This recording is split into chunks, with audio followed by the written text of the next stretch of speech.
Welcome to episode 144 of The Endless Stream. I'm Aidan, and this week I am joined by Kevin. We are two artists, illustrators, filmmakers, and all-round shit talkers, and each week we take some of the endless stream of content brought to you through Netflix, Disney, Hulu, Spotify, Amazon Prime. Wherever you get your content, we take a chunk of it, we watch it, and we talk about it. This week we are talking about traders. We talk about Ted, the TV series. I think we talk about Lone Wolf and Cub. We talk about the Deadpool trailer. We talk about the X-Men trailer. We talk about upcoming Oscar movies. We talk about comedy. If you like what you hear, please consider subscribing to the podcast, heading over to Spotify, heading over to iTunes, rating, reviewing, liking, subscribing. All of these good things really help us out. On top of that, you can go to Instagram at The Endless Cast and give us a follow over there. We put up art to go with each episode, and you can send us a message there. You can send us a direct message. You can tell us you agree with us. You can tell us you disagree with us. You can suggest something for us to watch. Or you can send us an email at theendlesscast@gmail.com. All of that being said, let's get into the episode. Actually, you know what I was thinking? Or, I realised. Am I not hitting record? I don't know, yeah, I have it recorded. Okay, this is part of it. Okay, let's go. Just feeling it, pal. Feeling it out. Just feeling it out. Just letting it flow. Letting it go. Biggie! I was making tea this morning. Uh-huh. Well, yesterday I realised I rang out teabags, but it was too late. It was night time. And I had a buddy of mine over. Right. Shout out to Terry. It was great fun. Shout out to Terry. Shout out to Terry. Actually, I've watched a good bit lately, but I don't like. There's more. I can't remember. Oh, I watched Dream with Nicolas Cage. That was interesting. But do you know that one? Dream Scenario. Dream Scenario. Yeah.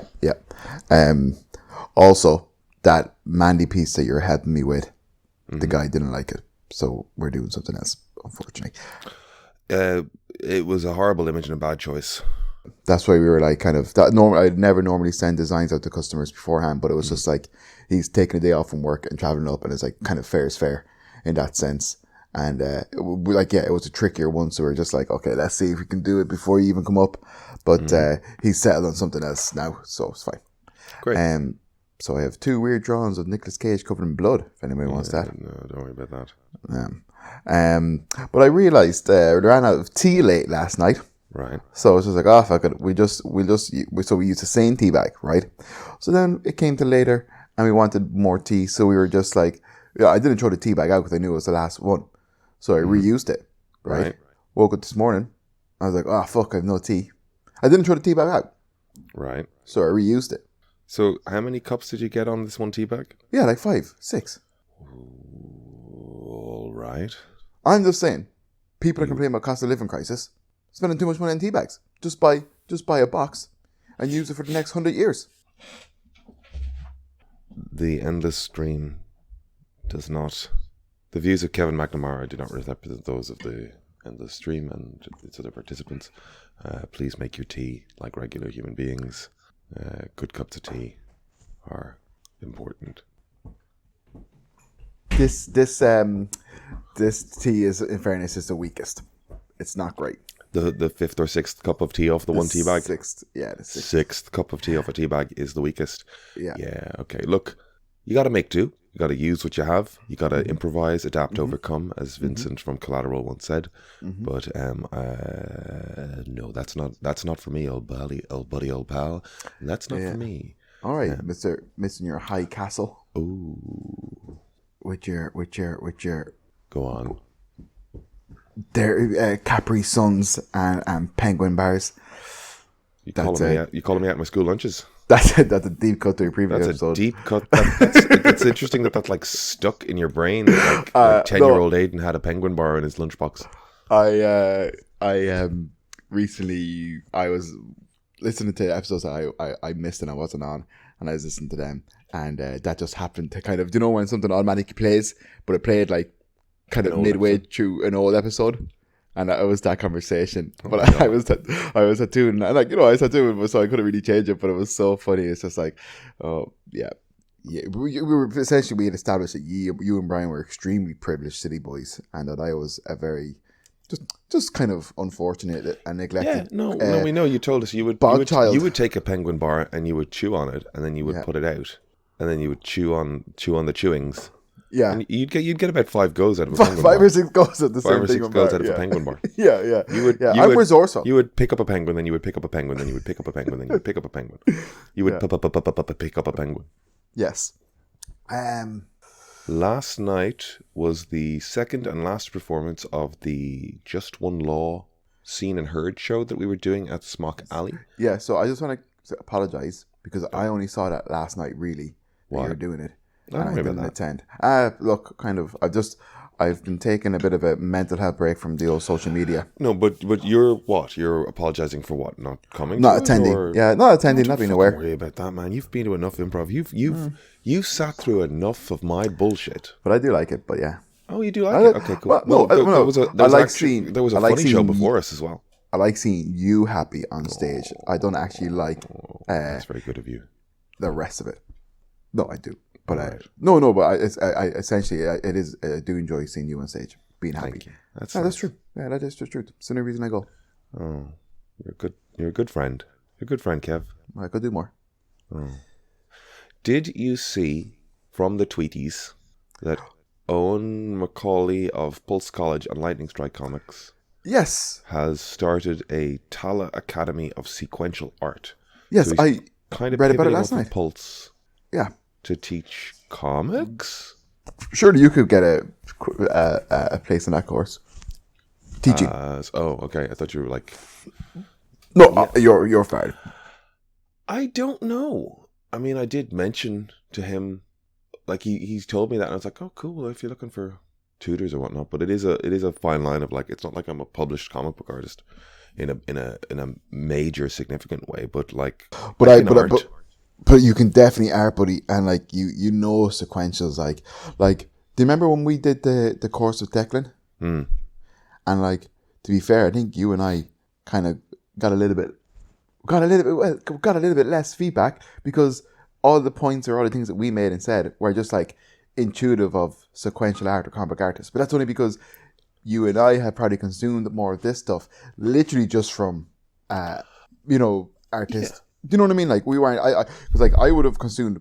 I say even at this stage more comics for their art than stories and do you know what I mean? Like we there's an element of we both work in illustration to some degree. Yeah, we both work in narrative storytelling. Yeah, to some degree. We both studied that stuff.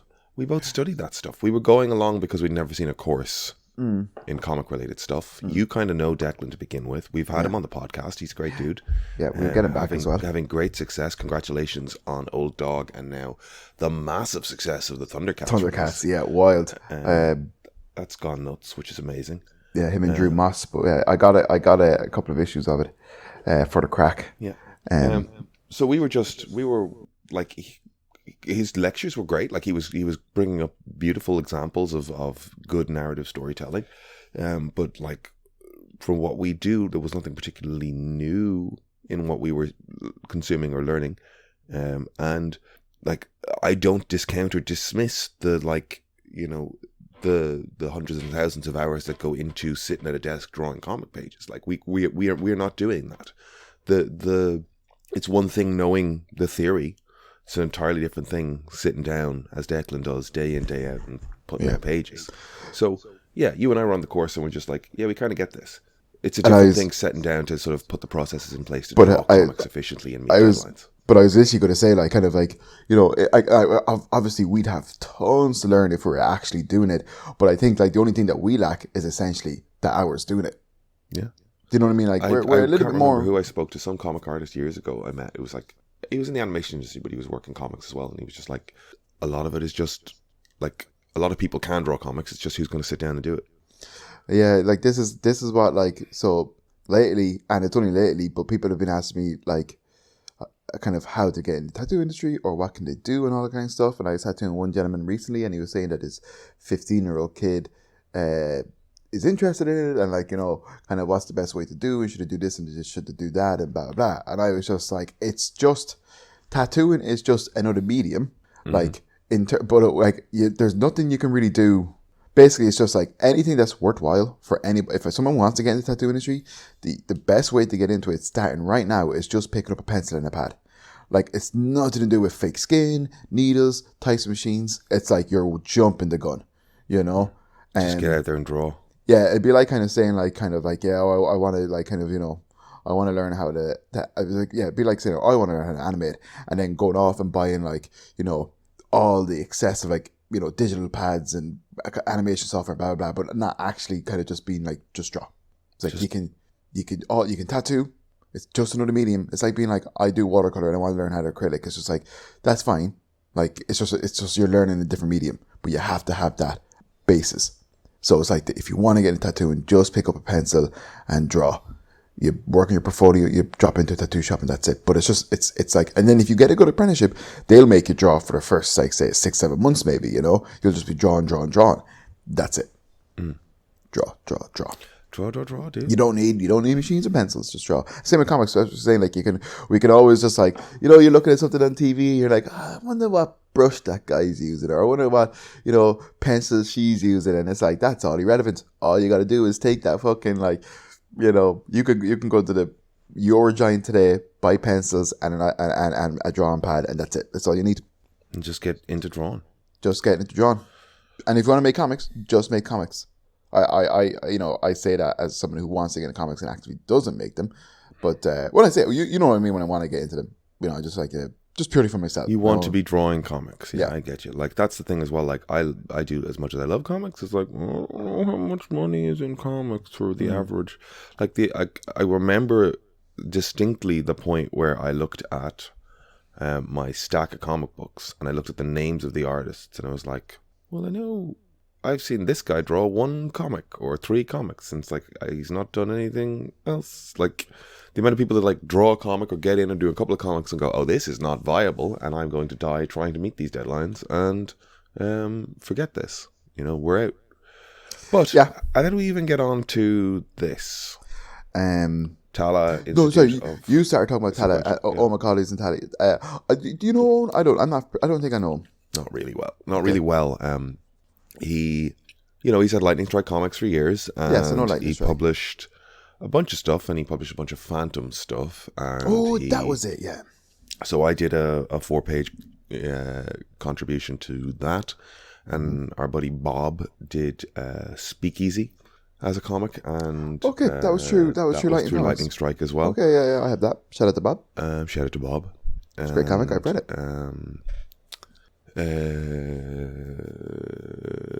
Yeah, like I've talked to him a bit through teaching, and I was talking to him there, and like, it was the first time teaching at Pulse since 2019 as well. So like, he didn't expect anything. He didn't recognize me when I came in because I didn't have a beard, glasses, and long ass hair.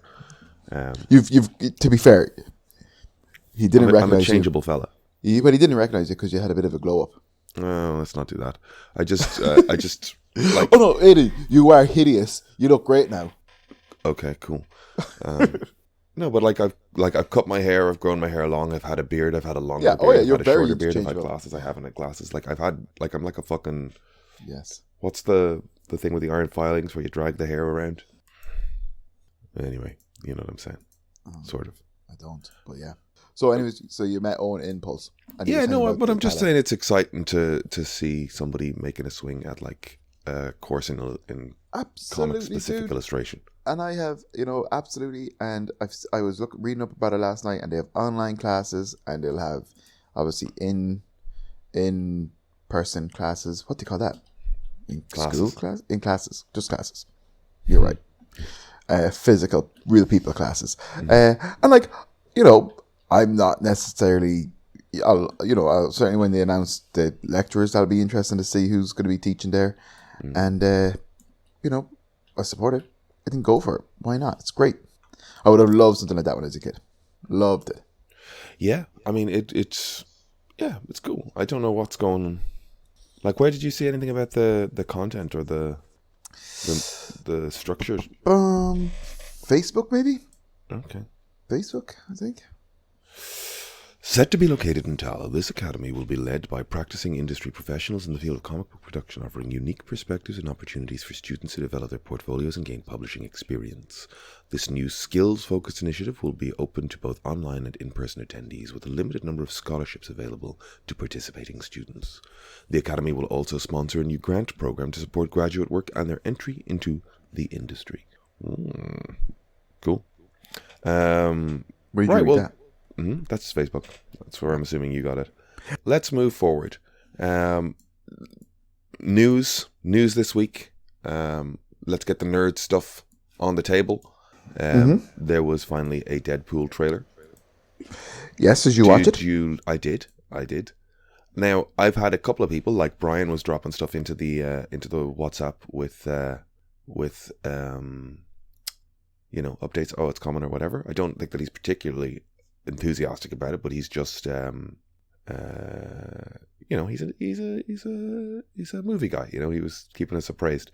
But like I didn't see much new. I wasn't like, it's fun, it's good rhythm. What did you think? Because I just recently rewatched the first two there, Christmas time and stuff. Look, for me, it looks fun. I know the hour of dour has fallen upon the endless stream, but I will rise above it and say, no, we're not doing that. oh no, don't rise above it, stay down. But no, it's great. I think it looks like a lot of fun. I'm excited to see Wolverine. I'm excited to see like all the multiverse stuff. I'm surprised I'm saying it because I'm so sick of the multiverse, but I think this could be done in quite a humorous way. Yeah, I think it looks good. I'm excited for it. Yeah, I mean, we got the opening scene, the birthday party. We can see Rob Delaney there, who also popped up in the Argyle film. Rob Delaney he's getting good little He's great. Good little cameos going on with just, I think maybe even just being an American guy who's already in the UK when they're shooting, is going to help. If people haven't seen it, people need to watch Catastrophe that he co-created with Sharon Horgan. It's brilliant. It's one of Emer's favorite shows, and she said that she would rewatch it. And Emer never wants to rewatch anything, so everybody should put that pipe in their smoking and watch Catastrophe because it's fucking good. Because Emer said so, you pieces of shit. Put that pipe in your smoking. Why are you listening to us? Why the fuck are you listening to us for? Get the fuck. Watch some Catastrophe, you shitheads. I was watching Married at First Sight. Very stressful. And conversational style. A person, it's loose threads. It's like reading the Ulysses. Shut up. It's a stream of consciousness and developing thoughts. An endless stream of consciousness. Go for it. You did that thing. Oh, that's it. That's a good play. That's a good way to end the show. We'll just end it now, and then we'll just chat. So, the Deadpool trailer looks good. I've seen Shatterstar is back. I only saw it once, and I don't remember Shatterstar in it at all. Yeah, Shatterstar, can't remember. For some reason, I feel like he got chopped to pieces by a helicopter. But I don't know why. Most people in it, to be fair. Yeah. Okay. Long story short, yes, I think Deadpool looks like fun. I love the first two movies, and I still love the first two movies, and I'm excited for Deadpool. Well, there's the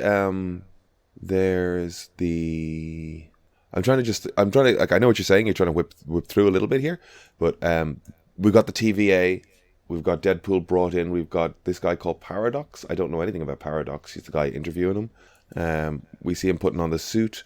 He refers to the Marvel universe like, I'm Marvel Jesus. I was like, I don't know that I want him referring to the Marvel universe. I don't know. You just don't read comics, man. You just don't get comics. You don't get Deadpool.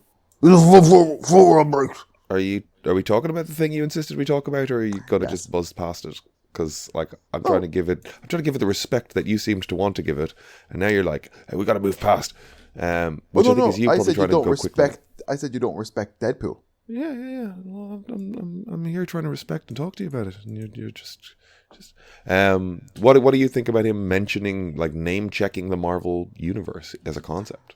No, it doesn't really bother me, kind of, to be honest. Okay, cool. I think it's gonna be like I think you're gonna have to I think you're gonna have to accept that fact, because I think the whole movie is gonna be about the quote unquote Marvel universe or the Fox universe. Yeah, that's fucking weird, isn't it? Like seeing the giant Fox logo.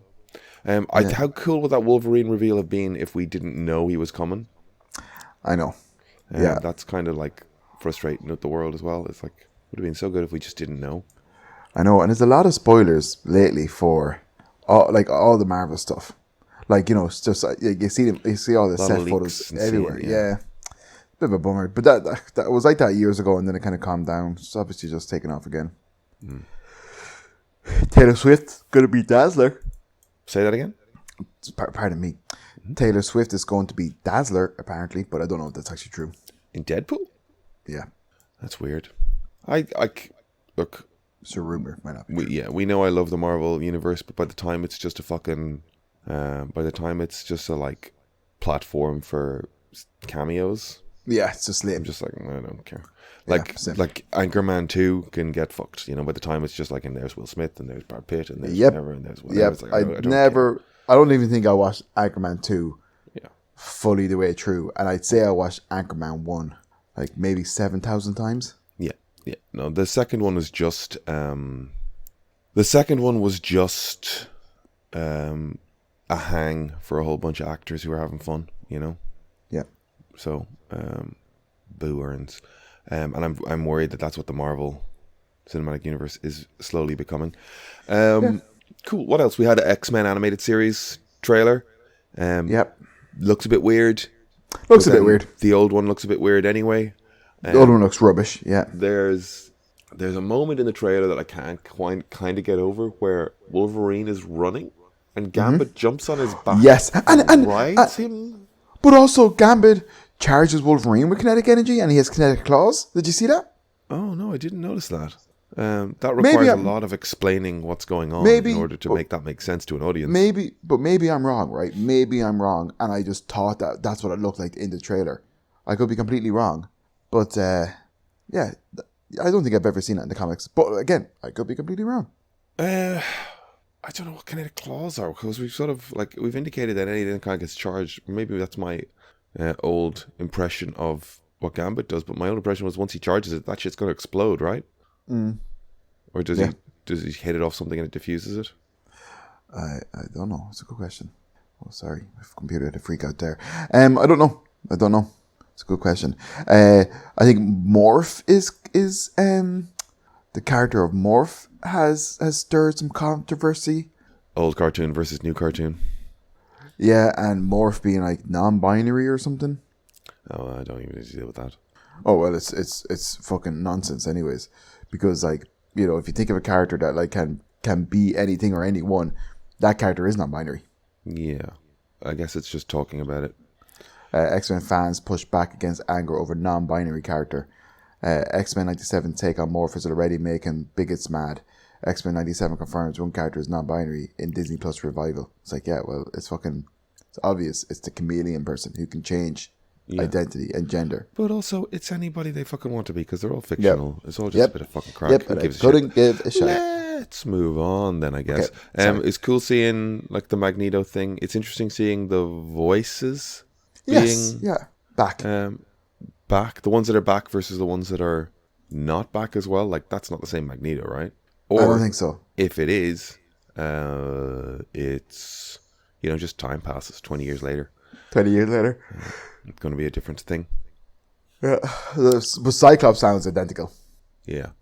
To me, my X-Men. I am reading, I'm currently reading some X-Men, some of the older X-Men. All right. And I read this, because I was reading on Marvel Unlimited. Right.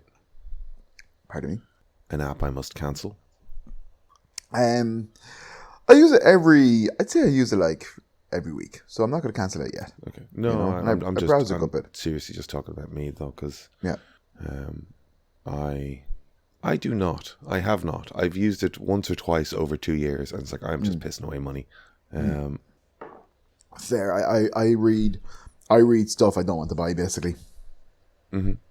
And then I got some cool X-Men collections for Christmas, Epic collections, and I was like, oh, you know what, I'm going to do a little bit of reading before some of these stories, and then I couldn't find those books online or in town, so I was using the Unlimited app, but then I did find one of the books I was looking for in adverts, and I got it for a steal, which is great. But anyways, start reading new X-Men. It's old comic books are hard. They're just not enjoyable. Because it's basically just images with word balloons explaining what's going on in the images. You can read the images. You can see what's going on in the image. But then Stan Lee would have to go in there and explain exactly what's happening in the image. And like stories, like they're just, everything is just so flat and one-dimensional and moves so slowly. It's tough going. Yeah. It's tough going. And they're all kind of jerks at the start. Yeah. All I say is poor Jean Grey. But everybody's inappropriate with her in the comics. Ah, right. Okay. Yeah, even I think even Xavier says like one or two weird things, and it's just like, that's your student, dude. But anyways, yeah, it's a slog. But I you know what, I'll do it. I said I'll do it, so I do it. But I'll try. But yeah, X-Men '97 animation looks weird, but I'm not really excited for it. But I'll watch it. Yeah, that's the way I'm sort of about it as well. I'm going to end up. I'll watch some of it anyway. I'll see how it does. Yeah. I'll see how it does. Yeah. I'll see how it does. Any other Marvel? Well, not necessarily Marvel, but right. well, we had what I was going to say. Madam Web, I think, came out this week. Yeah, you going to see that? No, I don't think so. Yeah, I don't think so. I don't think I will, because I just don't want to give. Like, I just like Sony are just. Yeah, they don't need the validation here. Yeah, like kind of, it's like if it was an MCU movie or something and it was done in a sincere way or whatever, I don't know, I would absolutely see it. But like, I'm not going to go to cinema to watch it. It's X-Men Marvel, or sorry, a Sony Marvel movie, because I may as well just go back in a time machine and watch some shite action from early 2000s. Like, they have not evolved at all. 20 Did you see years. the thing that took the looked at the writers of Madam Web? I know one of the producers is super problematic. Well, hold on, give me a second. He's just a goober. Like, he's just always. He was doing Transformers, G.I. Joe. He's always trying to just like peddle stuff and make things dark and edgy and blah. So the writers of Madam Web, you've got Madam Web, Morbius, Dracula Untold, Gods of Egypt, The Last Witch Hunter, and the Power Rangers movie from a few years back. So it is one after the other dog shit.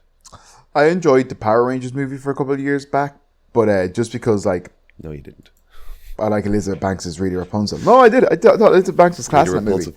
Yeah. Well, it was Rita Repulsa. Yeah, sorry. Yeah, Repulsa, I think. Repulsa. Yeah.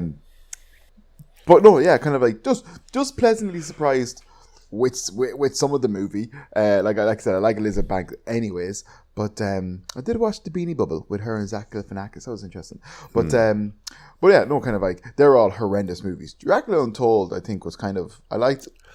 The thing about them is there's a concept there. There's an elevator pitch. Yeah. You know, and if you're in a room with somebody and you get That psyched sounds about fun. the elevator pitch, it's like, that sounds fun. Like Gods of Egypt, yeah, that kind of sounds fun. Like I never watched it. an adventure through a sort of a pantheon of gods that you're not familiar with, but like the execution of them one after the other has just been like, no, these don't work. These are no good.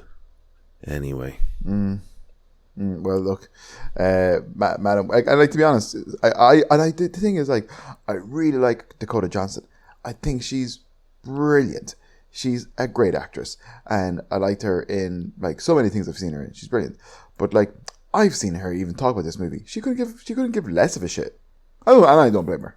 It's a job. Yeah, well, like that's the weird thing about it is like the degree of push that is happening in the media end of things of it. Like, they are really pushing that fucking film, but like she has got to be spending so much of her fucking day going, I hate pushing this piece of shit, you know? Like, there's a degree as well of people going, you know, are actors unclear which MCU they're involved in when they get onto these things? I think some actors don't care. I think some actors are adults that have never, ever had the slightest bit of interest in these things, you know? Yeah, they hear Marvel and they hear Paycheck and the way they go. And they know kind of like, oh, one of those Marvel movies? Oh yeah. That's a good get, you know? Yeah, they don't quite realize. I mean, like the story of Matt Smith checking with Karen Gillan as to whether or not he should do a Marvel movie. And she was like, absolutely. And then he went off and did Morbius. And it's like, oh, you guys weren't communicating clearly enough. Yeah. The other news, of course, was the Fantastic Four Yep. cast announcement with that piece of art by Wes Burton, I think it is. I think it is. Well, Lovely. I know that's the guy. I just whether it's Bert or Wes Burton or Wes Bertlin or I can't quite remember the last name. It's a nice piece of art. Yes, so we got Pedro Pascal. We've known him for a while. Vanessa Kirby from the Mission Impossible movies. I've never been quite. I guess I might say I've never been quite mad on her, but it's also what I mean is I've not seen enough of her to know. Yeah, I've not seen enough for now to know. Ebon Mas Bachrach, who is out of the Bear. He's cool. He's great. Big. He can do a big character. He's gonna be great. Migrant Ship in Punisher. Yeah, I don't know if he's going to be a voice or if he's going to actually be an on-set kind of like presence. But so I would imagine both. Well, I mean, like, you know, I mean, like he's going to be on set for a portion of it, and then right, yeah. I mean, like Rocket Raccoon isn't. Yeah, no, and then Groot as well. Yeah, on set, you know, they use Sean Gunn as the body, and then Joseph Quinn. I do not know who Joseph Quinn is. He was in Stranger Things. He was a character in Stranger Things. He was the guy. Did you watch the last Stranger Things? I did. I think he was the guy who played the guitar and sacrificed Go away. himself. Was he Eddie? Yeah, Eddie. Oh, okay. I like him. He's got charisma. He's got Here, charisma. don't take my word for that. I might be wrong. No, you're right. You're right. I was used to him with the hair, whereas his natural hair, its line is withdrawing. There's the crux of being a man. That's the crux of being a man, is it? Your hairline receding. Is that what you're saying? Yeah, that's the crux of being a man, though. Yes, isn't it testosterone that makes your hair fall out? Oh, okay. I guess I see what you're saying. No, the only reason I mention it is because, you know, he's Johnny Storm, the kid brother. Oh, yeah. You know, he's supposed to be the, like, you know, original comics, he's like barely 18, impulsive kiddywig, you know? Yeah. And this guy looks like he's seen some shit. So I would say, I was talking to someone about this during the week, but I would say, and I haven't read this anywhere, but I'd fairly imagine, and you're probably going to say I'm wrong or I'm right, I don't know. But like, I don't know how much of an origin story this is going to be, in the sense of like we've seen the origin story twice before in movies and stuff, you know. Jump into it. I think they're going to jump into it a bit, but it's possibly going to end with them being in the negative zone and then kind of being like coming out of it, and you know, time has passed X amount. They're in the present day Marvelverse. Right. What? We're going to start in the 60s or something? Yes. Oh, 100%. I like that idea. So I can swear to God, I did not read anything. I this is just pure like it's. I know it's in the 60s. I assumed it was in the 60s. Look at the artwork; it's all 60ish, and the Marvel logo, it's all 60s. And I think I read somewhere that it is in the 60s. But from that, I would have kind of, I basically trying to think like, how can they, if it's in the 60s, how will they come into the present day universe? And I think they'll do a thing where they've gone to the negative zone, time has passed X amount, and Doom and the Fantastic Four are in. They so they're in the 60s, they're scientists, they're astronauts, they're running an experiment, it gets them into the negative zone. Going to the negative zone gives them the superpowers, and through the movie they come out the other end of it in modern day Earth. Potentially, could be. Yeah, that's the journey. Do you reckon? Yeah, it gives us an origin story and gets them into the modern Marvel universe. Yeah. And like, all right, you know, well, no need to see that then. Yeah. Everybody can just cancel that from their schedules. I'd love if that was true and I got it right, but yeah. I think it's something like that. What else? You said you watched Asteroid City. How did you find Asteroid City? I watched a good few movies. Wes Anderson's movie came out last year. Yeah, I remember I was watching it. I remember Tara, shout out to Tara, we love Tara. I remember Tara was saying I remember Tara was saying it was a little bit self-indulgent of Wes, you know? Yeah, I think they all feel that way the first time you see them, though. Yeah, and then I did watch it, and I kind of felt like it was a little bit self-indulgent of Wes. But, yeah, like Scarlett Johansson in it is great. That other guy who's in all of his stuff was fun. It was grand. It wasn't actually particularly, like, outstanding or very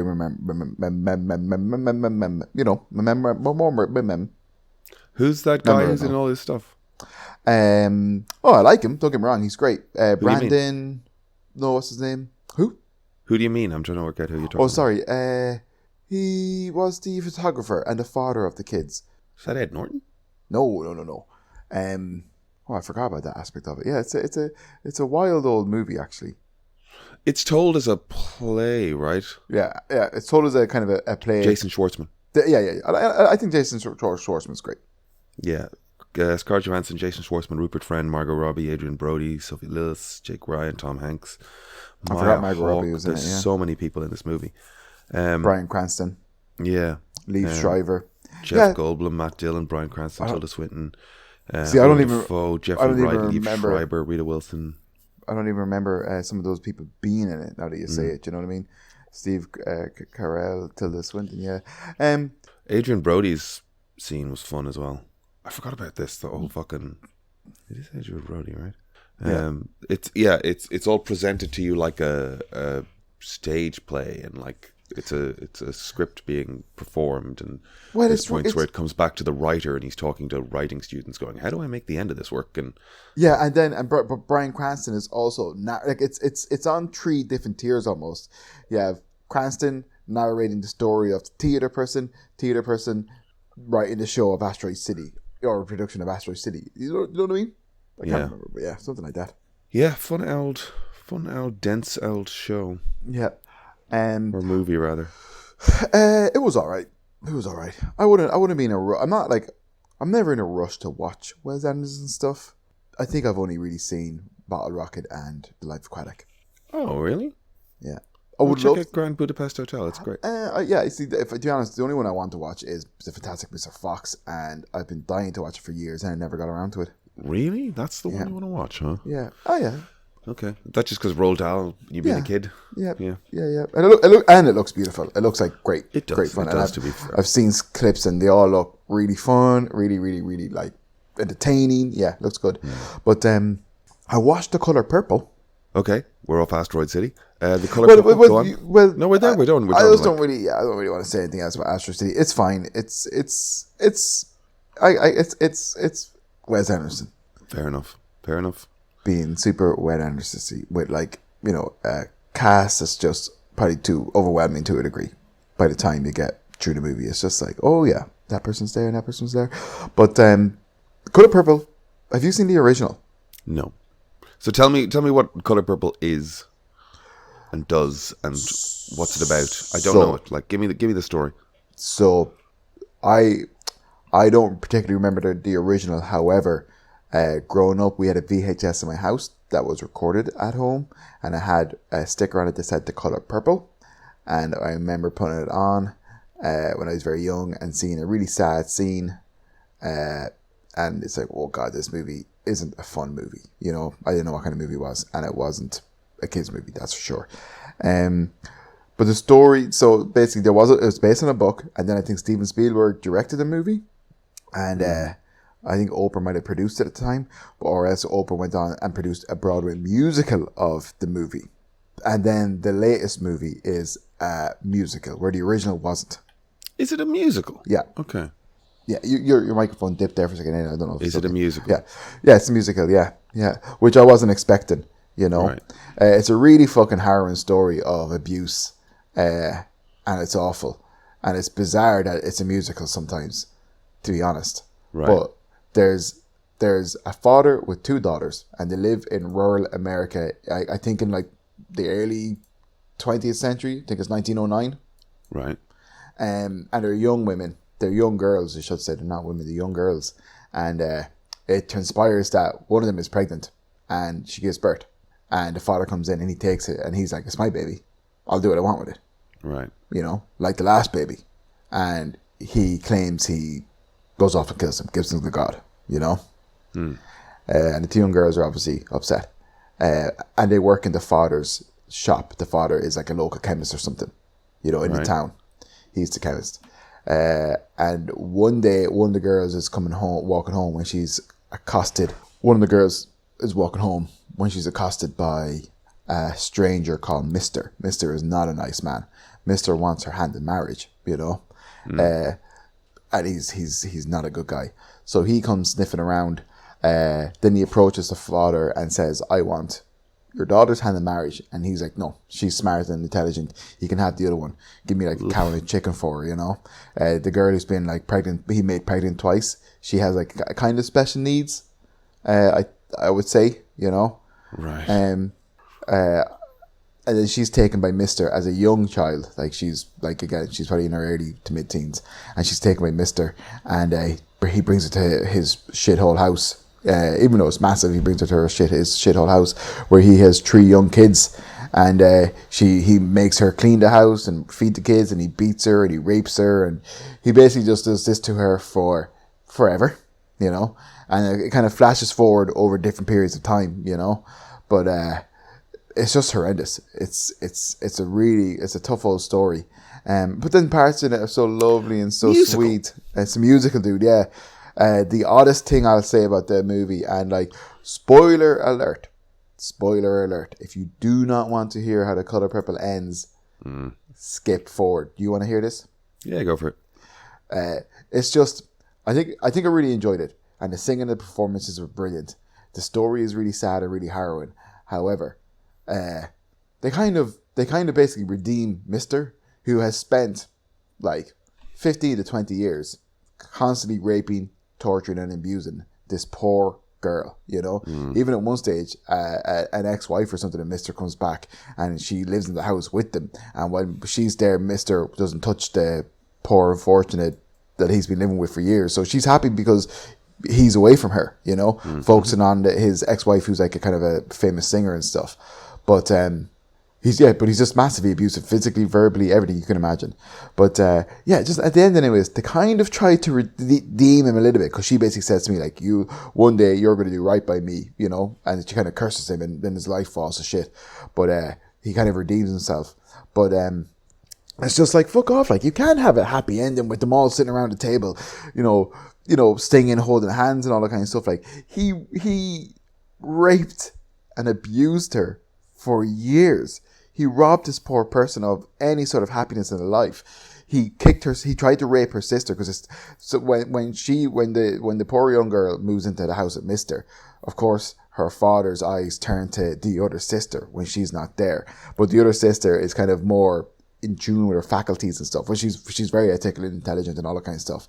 And she runs to her sister going, "Oh, Dad tried to touch me." So they convince Mister to let her stay there. But then Mister tries it on with her, and when she doesn't reciprocate, he kicks her out, and she never sees her again. But she writes to her every single week. But Mister hides all the letters, and he never lets the 2 sisters talk to each other again. And then she finds all the letters and stuff like that. But like, it's just it's a good movie. It's a really good movie. I really enjoyed it. But like, it's bizarre that it's a musical, and it's just more bizarre. Crazy to me. But it's just more bizarre that they gave it a happy ending, including Mister. Do you know what I mean? And I just think I think that's weird for a movie that came out in 2023, 2024, or whatever it came out. Fair. Who's in it? 1 second. I can pull it up here. I got the pull up 2023, and starring Taraji P. Henson, Danielle Brooks, Coleman Domingo, Corey Hawkes, Gabriella Wilson, Halle Bailey, Louis Gossett Jr. So the ones I know, to be honest, are what do you call her?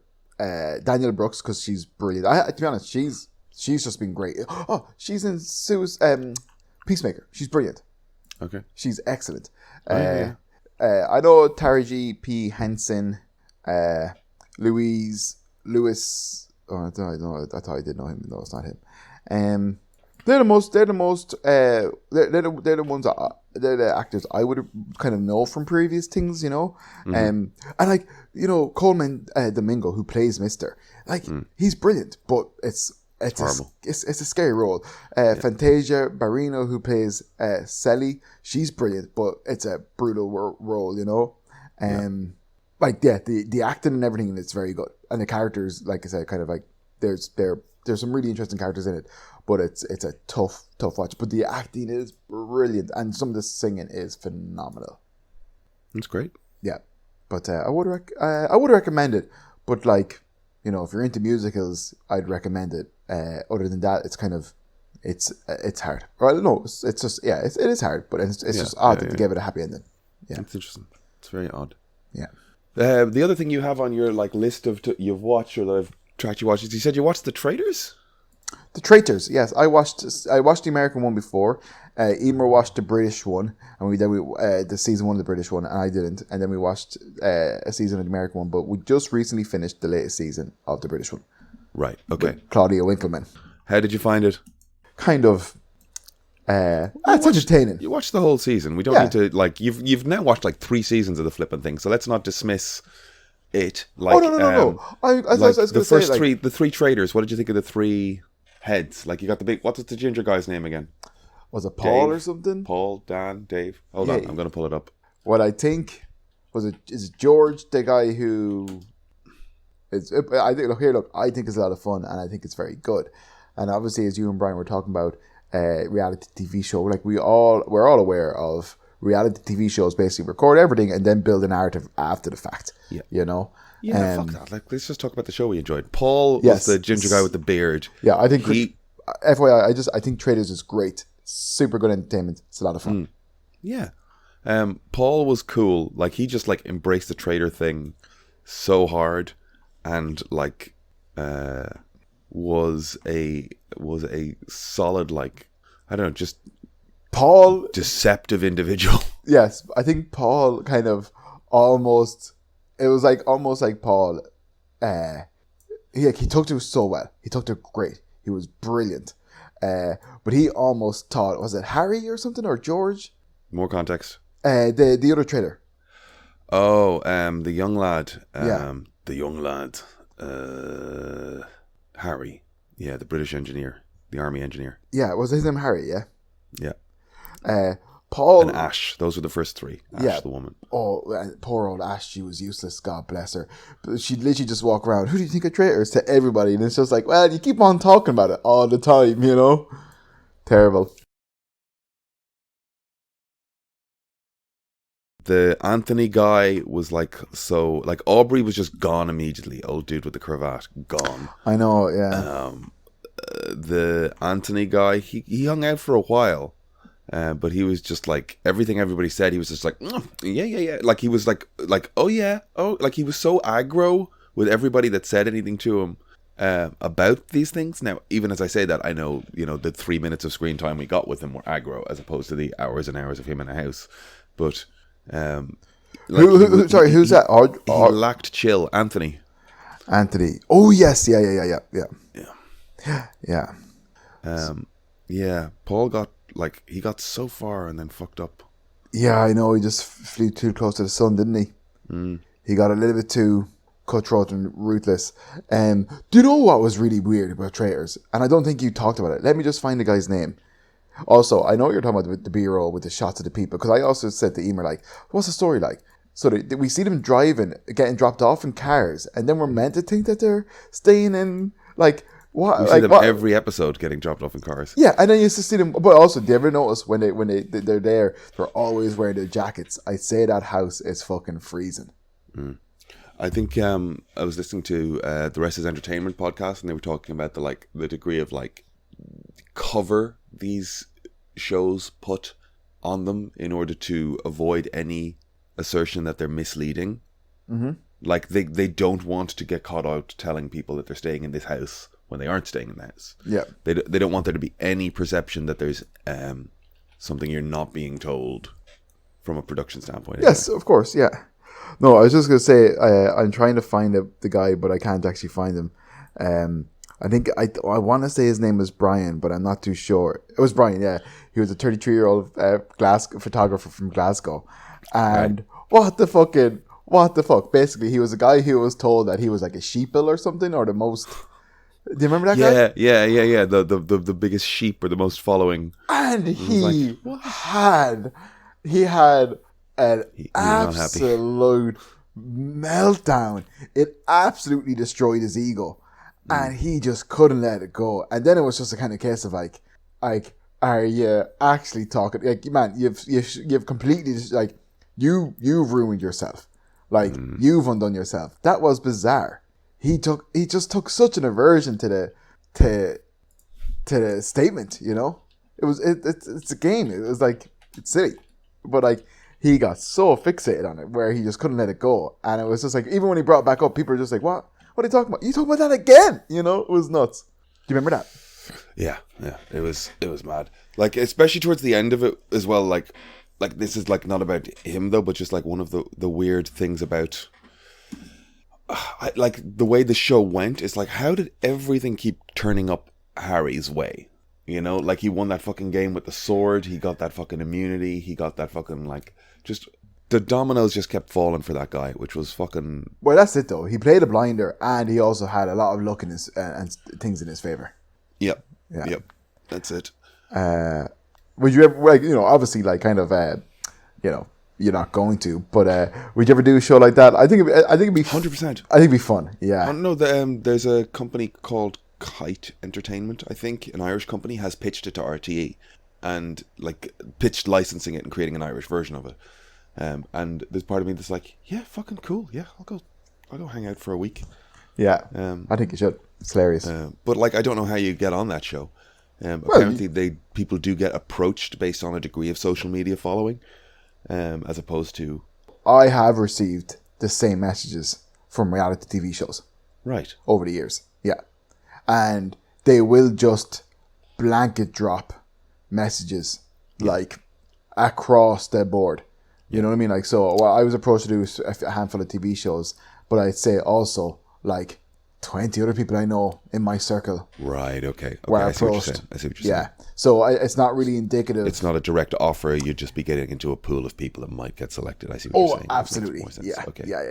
It's I not. see. Yeah. There's some intern somewhere being like, look at this hashtag. Find people with maybe at least this many followers or this type of content and approach them, or just drop DMs. You know, I've been approached by, like Sky and MTV and TLC. So that would probably tell you what shows they were. But yeah, MTV and TLC. Yeah. What was the TLC show? Ink Master. Oh. I think that's TLC. What would you have been? Oh, a tattooer. They wanted me on the show to tattoo, or they were, Good. you know. And then the other show was like, I won't go into that. It's a dirt show. People I know wanted to do it, and I kind of was just like, yeah, if you do that, good luck to you. But there's many reasons to do TV. I don't think I would do it like in a tattoo sense. Right. Okay. I see what you're saying. You know, as in like. Yeah, you do those shows, man. Like, kind of, you're not. It could go either way for you, but like, kind of, like, Traders though, man, it's good fun. If you like the Traders, there is a TV show on Netflix that we did watch. Kind of just like fell into randomly. It's called Trust or something, and it's the same type of thing. There's a large kitty of cash, and at the end of each episode, you get you don't have to vote for anybody.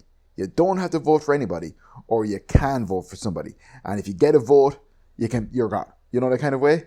Mm-hmm. And like the whole group are trying to stick together. They're kind of just like, let's not vote for anybody. Let's just all get to the end and we can share all this money, you know? And then they're given certain offers in secret and all this kind of stuff. It's fun. It's similar. What was the name of the show again? Trust. It's something Trust. Trust, the Netflix show or something, Netflix game. But Traders is superior. Yeah, it's a fun show. Yeah. I guess the last thing then was you said you were looking at Ted, the TV series. Is that all available somewhere? Where is that streaming? HBO, I think. Is it HBO Max? HBO or Hulu or Paramount over here? I can't remember. Oh, Hulu. Hulu. So Ted's super fucking weird. Okay. Ted's weird. How so? So, like, obviously it's based on the movie with Mark Wahlberg, and it's a Seth MacFarlane production and all that jazz. Mm-hmm. The TV show itself, Emer and I watched it. I watched 1 or 2 episodes, or we watched a handful of episodes. But the first episode is okay, it's entertaining. I think it's the second or third episode. One of them is literally fucking hilarious. Like, I've never heard Emer laugh that much, and I'm fucking hilarious, you know? Yeah, you're pretty fucking funny. Yeah, exactly. And it's literally laughing funny. It's great. Then the rest of it's very meh and boring. The weird thing about Ted is like it's formulaically. Yeah. I know it's a sitcom, so it's very different than the movies. Well, the problem I have with it as a sitcom is every episode is 40 to 50 minutes long. It's a bit long, yeah. It's too long for a sitcom format. I've gotten bored watching episodes of it. Like, Have you watched Ted? I watched half an episode. I saw clips of it and went, "This is actually doing it. Like, I'm having fun. Let's watch an episode." And I got like halfway through and was like, "These are sitcom level problems over like a TV hour." Yeah. And it's like, it's extended by the fact that they're giving these characters huge swathes of time to riff with one another and be funny about, like, you know, just vaguely off kilter. Anyway, go on, keep talking.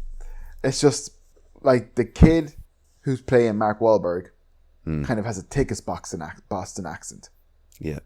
And I feel like the rest of them don't as much. You know? But like, I know, like, so, but what I'm trying to say is, like, I know it's a very formulaic sitcom, right? Mm-hmm. And obviously Family Guy is an animated sitcom to a degree. Yeah. Yeah. But like, it's literally the exact same as watching a live action Family Guy, American Dad, The Cleveland Show, etc. You have the mom, you have the dad, you have the mother who's like at home, the homemaker. You have the father who works 60-hour a week, is always giving out about his damn kids, drinking and has bad hot takes on all the, all things, but is somewhat actually F is for family kind of thing. Pardon? Yeah. F is for family as well. But like, yeah, exactly. But it's like, it's the mother, it's the father, it's the son, and it's the daughter, and then it's the insert anthropomorphic sentient creature here / talking baby. You know what I mean? Like, it's Ted, or it's Brian, or it's Roger, or it's Stewie, or it's whatever, the music cues, the establishing shots of environments beforehand. They even go off in tangents sometimes. Like, they'll have a whole, imagine, and then they'll just like go into the two lads doing some hypothetical situation. You know what I mean? Like, it's literally live action Family Guy, and it's weird. Mm.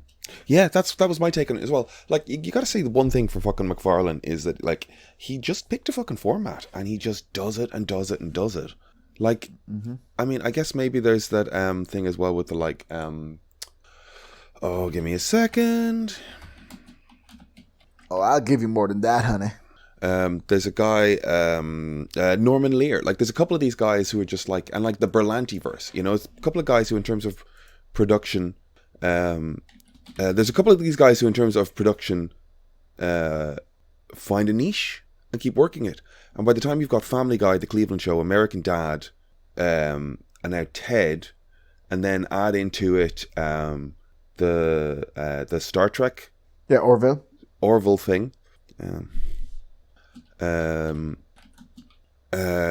he's just worked out a niche to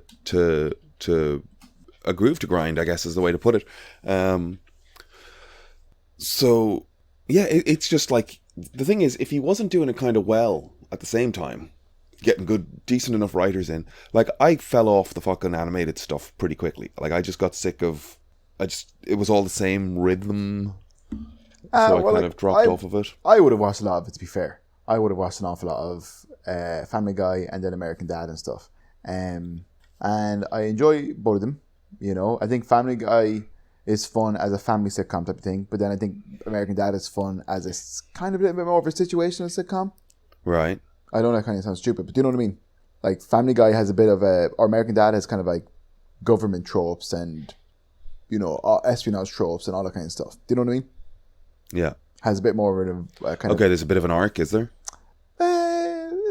Sometimes these shows do bits of arcs and stuff, but they have like kind of like, it has a bit more of a story as opposed to, like, the way, like, the Simpsons they're just a family. Homer and Marge got married, had kids. That's that story. Peter and Lois got married, they had the kids. That's that story. But like in Family Guy, it's like Steve works in the CIA.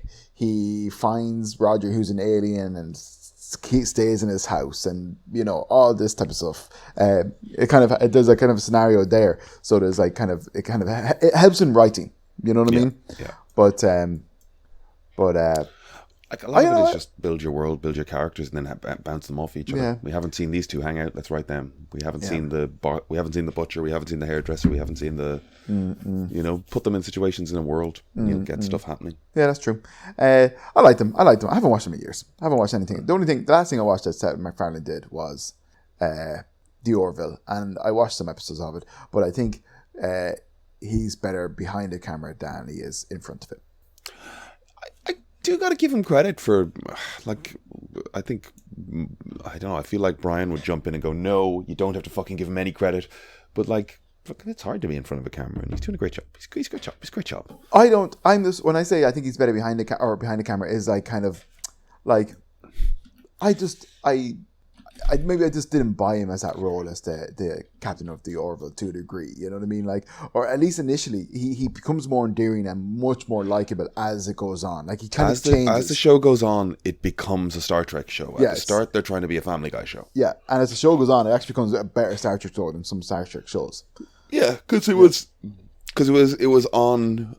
Concurrently with early Discovery, when we were just trying to get back to like, hey, Star Trek's back on the telly, right? Oh, this isn't Star Trek. What the fuck is this? And then you had this show doing Star Trek, where it's like we've talked. Oh fuck, we're getting fully nerdy again. But like, I like Strange New Worlds because there's literally a scene where they just all have dinner in the captain's cabin and talk about shit, you know, rather than just like perpetually running at Dutch angles and fucking lens flare and explosions. Let's not go too nerdy because I know you hate nerdy things. But I get you. Did you watch anything? I haven't watched that much. Mr. and Mrs. Smith is really the most sort of stuff I've been watching, because I've been going to practices and applying for jobs. I haven't watched that much. Mr. and Mrs. Smith really is, I think, the last new thing I've watched, and I'm fucking around with YouTube, and I've got like The West Wing on for fucking time killing. It's that time of year again where you watch The West Wing annually. It's just noise that I can put on beside me. Well, that's fair. I have no news. I got to go and teach now, so I think this is where we wrap up this week's episode, really. Okay. Unless you have something you want to talk about? I was going to ask you something, but I can't remember. Go over. I don't know. I can't remember. Well, sugar, I don't know. Have you got any comedy gigs coming up that you want to promote? So the 9th of March, we're back at the Pierce Centre. It's a BYOB place. Awesome. We're doing the Academy Awards the day before the Academy Awards. Academy Awards. The Oscats, if you will. So we're going to do that. And where's that? That's going to be the Pierce Centre. You've been there once or twice. Yes, yeah. Little theatre space. So I have to plan that. But I'm also applying for jobs left, right, and centre. So that's I know that's not you asking me about plugging things, but like, I don't know if you watched the Christmas Little Batman show. Yeah, I did watch some of it. Yeah. Movie. Yeah. The company that did that is doing another one, and they just listed a whole bunch of jobs. So I've applied for. Amazing. Why don't you just move to England and work in Aardman? I heard that they'll train you and then give you a job. Who did you hear that from? I don't know. I applied to 3 roles in Aardman yesterday. No way. Yeah, that's in Bristol. I think. Bristol's a nice town. I have not been. But look, yeah, I'm just applying for fucking jobs. That's my thing, and my complaint at the moment is I just perpetually applying for things and keep applying. It's going to stick someday, buddy. Really bummed out. Yeah. Okay. Should we nominate a thing to watch for next week? Yes, I will nominate something to watch for next week. Go for it. Actually, I probably would have watched the Iron Claw. Iron Claw. That's a great one. Okay. It's a great one. Okay. Let's watch the Iron Claw for next week. Okay. Have a chat about it. Awesome. Okay? Yes. Fantastic. Kevin? Yes? Have a good Saturday. You too. Break.